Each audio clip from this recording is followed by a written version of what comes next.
Badan Pengawas Pemilu, Bawaslu, Palopo melakukan penertiban alat peraga kampanye, APK, Selasa, 9 Januari 2024. Penertiban APK dibantu 4 personel Satuan Polisi Pamong Praja, Satpol PP, untuk tiap kecamatan. Sejumlah APK ditertibkan lantaran melanggar aturan pemasangan APK yang diatur dalam Peraturan Komisi Pemilihan Umum, PKPU. Misalnya, APK yang terpasang di fasilitas umum pemerintah, tiang listrik, pohon, tempat ibadah, fasilitas pendidikan, serta di luar titik yang telah ditentukan dalam peraturan KPU. APK yang ditertibkan oleh Panwascam Muara dan Satpol PP berupa baliho, spanduk, stiker dan juga bendera. Penertiban APK ini dilakukan di seluruh kecamatan di Kota Palopo. Selama penertiban di Kecamatan Muara, baliho Golkar dan Demokrat paling banyak ditemukan melanggar.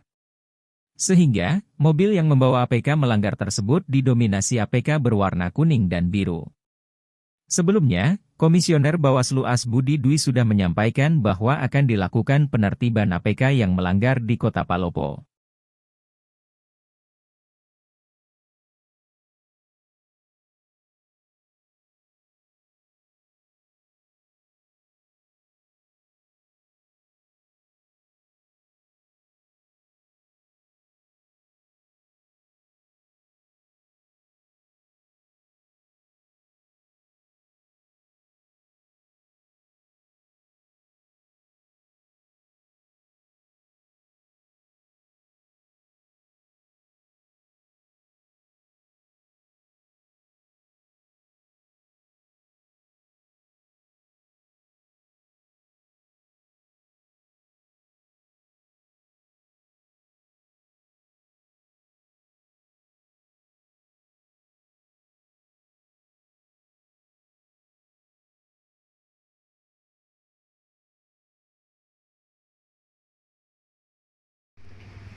Download Tribun X sekarang, menghadirkan lokal menjadi Indonesia.